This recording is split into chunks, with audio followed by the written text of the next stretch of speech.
Oh, hello shed hackers. We're making this fan powered car today. Very nice. And got a bit of inspiration from this fan because it produces a lot of wind. I heard a lot of noise earlier, Jake, in the shed. Yeah, that was, I've drilled a hole in the shed, by the Where? way, for air conditioning up here. Oh, Yeah. good grief, you drilled a hole in my shed. Yeah, I hope you're okay with that, I forgot to ask. Oh, okay. You've literally hacked a hole. Yeah, Never but mind. look, air conditioning. Oh, very You got, genius. look, got a switch, everything, man. Sweet. Okay. Perfect. Right. Anyway, okay. back with the project. Excellent. This is the fan powered car. I can't believe you've done that. Yeah, And that's it works. working. Right, okay, fine. It actually goes quite And fast. you've made it a shed hacker. It's a very simple Well project. done. Can make it in probably about half an hour. Okay, you're going to Not many tell tools me needed. what you need to make this vehicle. Okay, or so fan. What do we need to make this vehicle? Or fan? Well, the pieces of equipment you're going to need are tri-square, a 5mm drill bit, Yeah.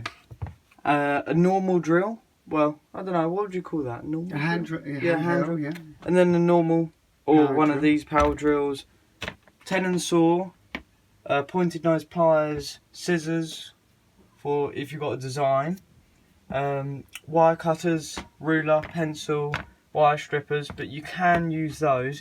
You can pinch the wire and twist it round and then pull the... You said a Installation. ruler if you've got a design. We didn't draw a Yeah. design for this, so perhaps we ought to, but I would advise people to get some sort of drawing on paper. Yeah. Because we've really thought about some designs, and actually, if I remember rightly, this is the 5th one we've made, actually, Yes. and they are quite different.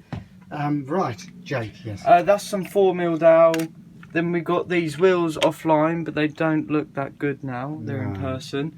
There is double-sided tape there, but I recommend PVA. That's a lot better for all of this. And the motor mount. Yeah, got a motor mount, battery holder, and these are some MDF wheels. All of this stuff is offline, really. And the motor, just grab that motor from the back there. There. One of those. That's a low torque motor, 1.5 I th- volts. Or 3 volts, For around the about larger. that range. Yeah, or 3 volts, I think, for the larger one there in the background. Yeah. Okay, brilliant. And then you're going to need some fan blades or propellers. We noticed the 2-blade design is much better, where these 3-blade ones, they're good, but they don't produce enough thrust. Okay, force the Yeah. rotation, yeah. Well, thank you, Jake, and we look forward to the various clips in making the fan-powered racing lessons first. We've got to put 2 wheels on it, either side, of course. And you can use different size wheels or the same size, okay? So I suggest you mark a centre line down the middle. Make sure that's the same on both sides. Do that with the ruler, measure it. Okay, so that's 20 centimetres across, 10 millimetres for the centre line there. And there, you could then join them up, couldn't you? Now, the wheels, you decide where the wheels can be. I would have them so they're slightly over the edge, it looks nicer. So let's go for 1 centimetre from the end.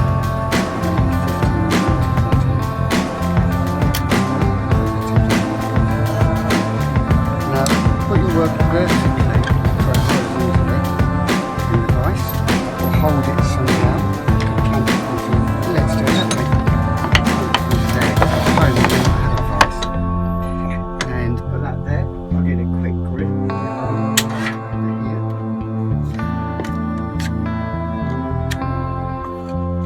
I know a lot of the shed hackers have been asking about these little vehicles for a number of years. And we are going to drill right through that. But what I'm not going to do is damage my entrance, so I might put a bit of old wood. What's that called? That's called a sacrificial piece of wood. Sacrificial means obviously you can sacrifice it, and it doesn't matter if it gets damaged.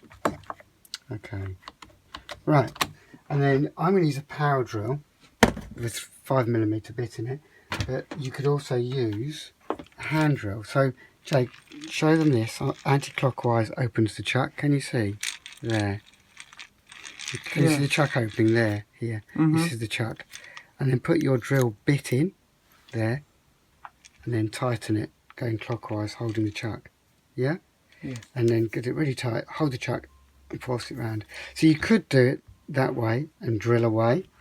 Ready? It's the old style, old safe way of doing it. And keep going all the way through. But I'm going to speed this up because actually that drill doesn't seem very sharp. Anyway, speed it up with another drill bit in there. Hold it vertically. Okay. Now to know if you're going right through, you can sort of judge, can't you? Because it's nearly up. So I'll go up to the chuck. There's the chuck, of course.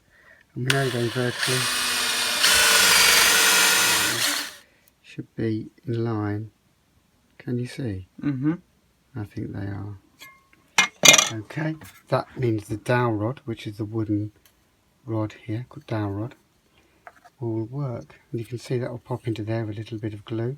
Now, what I might do is put a little washer on there. So I'll probably show you that in a moment. But we'll do the basics and come back to the putting together the assembly a little bit later.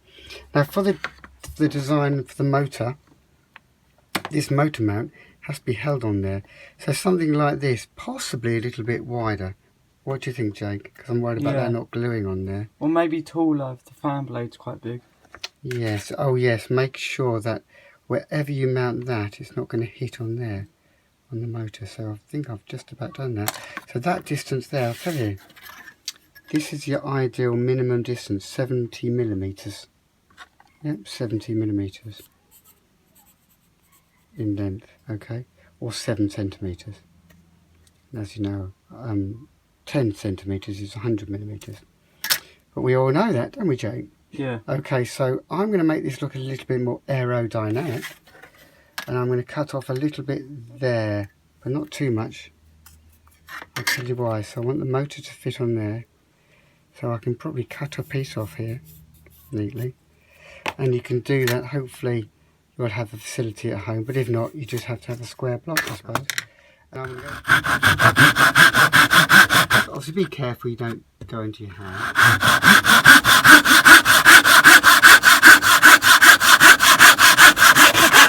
Okay, that's gone. And then you can use a little block of wood with some glass paper on. So that's the block plane, bit of glass paper. Right, so that will go there. The propeller will suck it along. So I think it will go that way. We'll see. We can turn the wires around on the motor and the propeller will go the opposite way. Okay.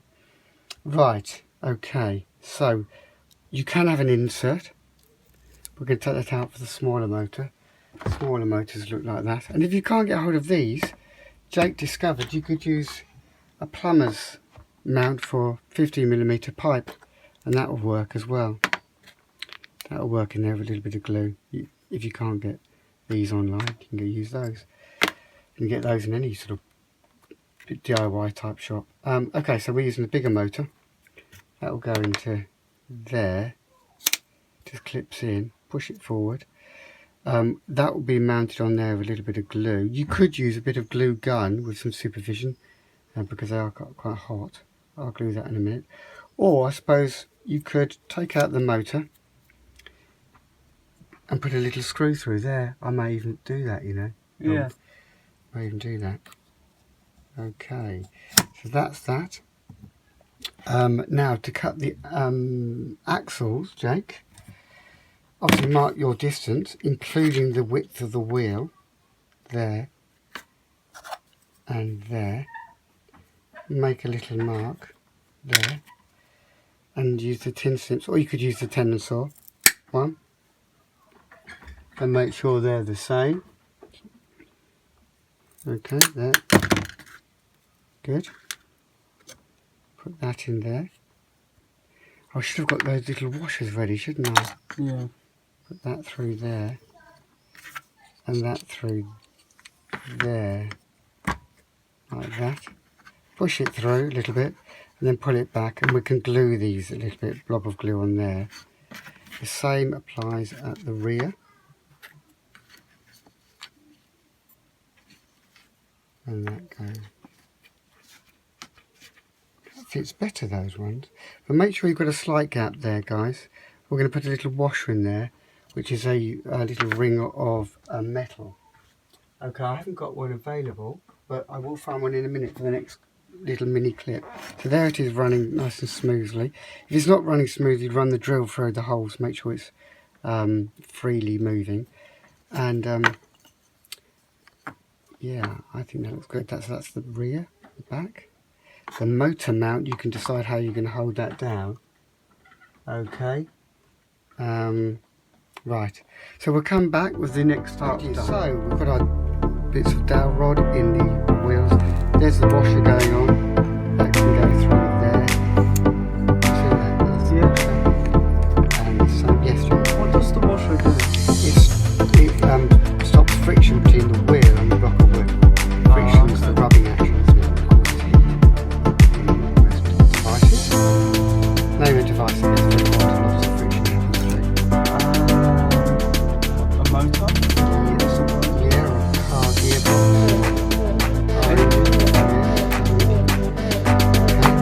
Right, so there you go. All that you can see is just the roll pieces. Pull them back slightly. I'm going to suggest you put a little bit of Little bit. below. That will dry in about an hour. Well, in this heat, 5 I'm stripping the wire to make that slightly longer. There. Yeah. Do the same on the negative wire, the black wire. And then we put this through here, Jake. We know this is the negative one. Bend it over and twist it if you can. Yeah. it will be best to solder them, but because it's on video, Positive there, and the reason it's positive, there's a little mark there. Positive.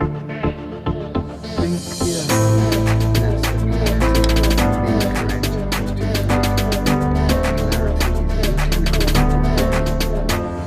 Even the world is polarity. Anyway, Okay, well from South Pole, there you go. And you can just use some pliers just to tighten those and make sure that it's nice and tight. We've got batteries in it. I did add a screw in there. Can you see, to hold this down? Double-sided tape was not a long-term solution. I knew it wouldn't be actually. It's a temporary solution. And I'll probably have to glue gun that connection there because I'm not completely happy that joint is brilliant. But what's So the- I might put a little bit of even PVA glue across that when it is dry. That will hold. yeah, we'll Yeah. see. So, when that dries, that will be better. Okay, put that camera away. So, okay, we're making a shed hacker. Because, of course, it is a shed hacker. I mean, ideally, any extra weight you put on it, make it slower. Now, this is the time where I think you could actually then add maybe some paper, coloured paper, and make it look a bit more fancy, I suppose, or fashionable. Like with the F1 car, we've done some detail, haven't we? Just scan on that, Yeah. make it look a little bit flash. Yes, Jake. You can maybe even just tie the wires together so they're not Could do. laying Could around glue it if on. you want to make it look You a bit could better. do, yes. So here, we're going to put it on, The shed floor Yeah. without a carpet. and you're going to, ready, steady, it's off. Oh, that's quite good. Well done, Jake. That's quite fast actually. Yeah.